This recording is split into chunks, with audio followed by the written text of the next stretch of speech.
जय हिंद दोस्तों। मैं हूं अंकुर त्रिपाठी और आप देख रहे हैं हमारा YouTube channel the Tripathi real talks. दोस्तों, आज मैं किसी ग्लोबल मुद्दे पे बात करने नहीं बैठा हूं। आज मैं कोई रूस की, कोई अमेरिका की, कोई यूक्रेन की, कोई इसराइल की बात करने नहीं बैठा हूं। आज मैं एक बहुत सेंसिटिव मुद्दे पे बात करने बैठा हूं। जैसा कि आप सब लोग जानते हैं कि लेबनान में इसराइल ने अटैक किया और हिजबुल्लाह का जो चीफ था नसरल्ला, उसका एसेसिनेशन कर दिया, उसको निपटा दिया, उसको मिला दिया 72 उरों से। मुझे एक चीज समझ में नहीं आती कि वो मरा लेबनान में, लेकिन दर्द जो हो रहा है ना, जो तकलीफ हो रही है, वो हमारे हिंदुस्तान में रहने वाले कुछ, सारे हिंदुस्तानी नहीं, हमारे हिंदुस्तान में रहने वाले कुछ लोगों के अंदर कुछ ज्यादा ही तकलीफ हो रही है। मैं बात करना चाहता हूं कश्मीर में बैठे मुफ्ती खानदान और अब्दुल्ला खानदान से। मुझे एक बात बताओ कि आपने क्या कर्जा ले रखा था, या वो आपके ज्यादा खास था?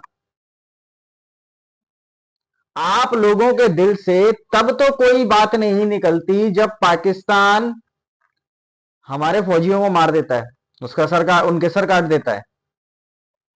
तब तो आप लोगों को तकलीफ नहीं होती। जब हमारे देश का कोई सिपाही मरता है, जब हमारे देश का कोई फौजी मरता है, तब आप लोगों की आंखों से आंसू नहीं निकलते। तब आप लोग ये नारे नहीं लगवाते अपनी आवाम से कि अगर एक सिपाही मारोगे तो हर घर से सिपाही निकलेगा। तब आप लोग ये नारे नहीं लगवाते। हाँ, लेकिन अगर नसरल्ला मर गया तो भैया ऐसे आप लोग छाती पीट पीट के दुख मना रहे हो, ऐसे ऐसे आप लोग रिएक्ट कर रहे हो जैसे पता नहीं कौन मर गया हो। इससे समझ में आता है आप लोगों का दो मुंहा चेहरा, इससे दिखता है आप लोगों का दो मुंहा चेहरा। अभिनंदन, कैप्टन अभिनंदन जब पाकिस्तान से छूटकर आए थे, तब आप लोगों की तरफ से एक भी बधाई का संदेश नहीं निकला था, ना तो इंडियन गवर्नमेंट के लिए, ना अभिनंदन के लिए कि कितना वीरता का, कितना बहादुरी का काम उनने किया था। कतर से हमारे 7-8 एक्स ऑफिसर से रिलीज होके आ गए, जो ऑलरेडी जिनको डेथ सेंटेंस मिला हुआ था, वो रिलीज होकर आ गए just because of PM Modi and diplomacy of Indian government. तब आप लोगों के मुंह से ये जवाब नहीं फूटे, तब आप लोगों के मुंह से एक भी बधाई का संदेश नहीं निकला। लेकिन हाँ, नसरल्ला अगर मर गया, नसरल्ला अगर मर गया तो आप लोग इस तरीके का रोना धोना मचा रहे हो। आप लोग ये नारे लगवा रहे हो कि अगर एक नसरल्ला मरेगा तो हर घर से नसरल्ला निकलेगा। तो आज मैं आपको एक चीज बताना देना चाहता हूं कि अगर हिंदुस्तान के अंदर हर घर से नसरल्ला निकलेगा ना, तो वो नसरल्ला वहीं पहुंचेगा जहां ये नसरल्ला पहुंचा है। हमारी इंडियन गवर्नमेंट उस नसर जितने भी नसरल्ले निकलेंगे ना, उन सारे नसरल्लों को वहीं पहुंचाएगी जहां ये नसरल्ला पहुंचा है। ठीक है जी। यार, आतंकवादियों का साथ देने में आप लोगों को क्या मजा आता है? क्या आप लोगों को अच्छा नहीं लगता कि लोगों का घर परिवार अच्छे से रहे, लोग बाग अच्छे से रहें? ये नसरल्ला जैसे सो कॉल्ड आतंकवादी, ये नसरल्ला जैसे सो कॉल्ड टेररिस्ट जो हैं, ये लोग अपने आदमियों को भेजकर ये लोग अपने आदमियों को भेजकर कहीं भी कत्लो गारत करवा देते हैं, कहीं भी खून खराबा करवा देते हैं। तब आप लोगों को ये बड़े अच्छे लगते हैं। तब आप लोगों को दुख नहीं होता। उनकी जाने जाती हैं जो बेगुनाह है। मान के चलो कोई आदमी है, वो घर से निकला, जॉब पर जा रहा है, एक बस में बैठे हैं सवेरे काफी सारे लोग जॉब पर जा रहे हैं, या कोई कहीं से कहीं जा रहा है, कोई कहीं से कहीं ट्रेवल कर रहा है। सोच रहा होगा यार काफी दिन बाद अपने घर जा रहा हूँ, खुशी हूँ, और मालूम पड़ता है उस बस में ब्लास्ट हो जाए या उस ट्रेन में ब्लास्ट हो जाए। ये आतंकवादी घटना ये सारे लोग करवाते हैं। तो आपका तो कुछ नहीं गया ना, बर्बाद तो उस आदमी का खानदान हुआ है जो उस पर्टिकुलर टेररिस्ट अटैक में मरा है। हम यही चाहते हैं कि इस देश से, इस दुनिया से आतंक का और आतंक को चलाने वालों का खात्मा हो, और वो होना जरूरी है। वो होना बहुत ज्यादा जरूरी है। इसलिए मैं बोलता हूं कि अगर अपनी आवाम को जगाना है और अपनी आवाम को आगे बढ़ाना है, तो ये वोट बैंक की राजनीति करना बंद कर दो। ये वोट बैंक के चलते ये नसरल्ला वसरल्ला का सपोर्ट करना बंद कर दीजिए आप लोग। और भारत के हैं तो भारत की उपलब्धियों और भारत में होने वाली एक्टिविटीज पर ध्यान दीजिए। आतंकवादियों का साथ देना बंद कर दीजिए, पहली चीज। दूसरी चीज, अगर उन लोगों से इतना ही प्यार है, इतना ही आपका मन प्रेम है, इतना ही आपका जुड़ाव है, तो कृपया करके हिंदुस्तान से अपना राशन कार्ड कटवा कर और किसी दूसरी कंट्री में, जिस भी कंट्री में आपको, 57 मुस्लिम कंट्रीज हैं इस दुनिया के अंदर, 57 मुस्लिम कंट्रीज हैं, आप किसी भी कंट्री में जाके रह सकते हैं।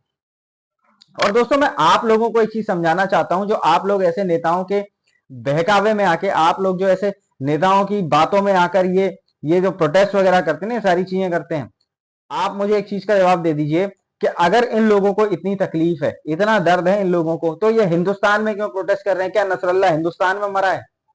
क्या नसरुल्लाह के ऊपर जो स्ट्राइक की गई है वो इंडिया के अंदर की गई है? और अगर इन लोगों को इतनी तकलीफ है तो यहां अपना रोना धोना मचाने से अच्छा है कि जाए वहां पर जाके लेबनान में जाके रोना धोना मचाएं, लेकिन नहीं, वहां नहीं जाएंगे। इन लोगों ने पत्थर आप लोगों के हाथ में पकड़ा है आतंकवाद फैलाने के लिए, पथराव फैलाने के लिए। क्या इनने कभी अपने बच्चों के हाथ में कभी इनने पत्थर दिए हैं? मेरा काम था कहना, मैंने कह दिया। आपका काम है समझना। अगर आप समझदार हैं तो इस अंतर को, इस चीज को समझिए। ये समझना आपके लिए बहुत ज्यादा जरूरी है, क्योंकि आप जैसे नसरल्ला लेबनान में बैठकर आम पब्लिक को एक शील्ड बना के बैठा हुआ है ना, जैसे ये जिहादी आम पब्लिक को शील्ड बनाकर रहते हैं, वैसे ही इंडिया में बैठे कुछ नेता आप लोगों को अपनी शील्ड बना रहे हैं। ऐसे नेताओं को पहचानो, ऐसे नेताओं को सपोर्ट करना बंद करो, उनकी बातों में आना बंद करो।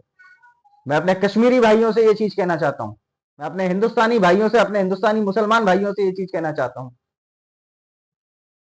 एक बात हमेशा ध्यान रखो, मैं नहीं कह रहा, ठीक है, वो इस्लामिक आदमी था, वो इस्लाम को मानता था। अगर हिंदुओं में भी कोई ऐसा आदमी है, या हिंदुओं में भी कोई ऐसा धर्मगुरु है जो आतंकवाद को बढ़ावा देता, हम उसका भी विरोध करते हैं, हम उसका भी सपोर्ट नहीं करते। और अगर ऐसा कोई है तो हम उसको भी जेल पहुंचाएंगे, हम उसको भी वहां पहुंचाएंगे। बस ये सोच का अंतर है, आपको अपनी सोच बदलनी होगी। ये 2024 का भारत है, और इस भारत को तरक्की पर ले जाने में जितना हमारा हाथ है उतना ही आपका हाथ है। तो मैं उम्मीद करता हूं कि जो बात आज मैंने आप लोगों से कही है, ये चीज आप लोगों को समझ में आएगी, और आप लोग ऐसे दो मुंह की राजनीति करने वाले नेताओं से अपनी दूरी बना के रखेंगे और उनकी बातों में नहीं आएंगे। आपके इस्लाम में भी एक चीज कही गई है कि जो इंसानियत का दुश्मन है वो इस्लाम का भी दुश्मन है। और ये जो नसरुल्लाह मरा हुआ है, ये जो जिहादी मरते हैं, ये बेगुनाह लोगों को मारते हैं दोस्तों, ये बेगुनाह लोगों की कत्लो गैरत करते हैं। तो आप खुद ही समझ लीजिए कि फिर तो ये भी इस्लाम के दुश्मन हुए। तो आशा करता हूं ये चीजें आप लोगों को समझ में आएंगी। उम्मीद करता हूं मेरी बातें आप लोगों को अच्छी लगी होंगी। दोस्तों तो मेरी ये थी आज की वीडियो। अगर ये वीडियो आप लोगों को पसंद आई हो तो इस वीडियो को ज्यादा से ज्यादा लाइक कीजिएगा, और हाँ, इस वीडियो को ज्यादा से ज्यादा शेयर कीजिएगा, जिससे हमारे हिंदुस्तान में बैठे सारे हमारे मुसलमान भाइयों को ये चीजें पता चल सकें कि ये कश्मीर में बैठे दो मुंह के नेता, दोगले नेता किस तरीके से इन लोगों का इस्तेमाल करते हैं, इस भोली भाली जनता का इस्तेमाल करते हैं। मिलता हूं आपसे नेक्स्ट वीडियो में, तब तक के लिए जय हिंद और जय भारत।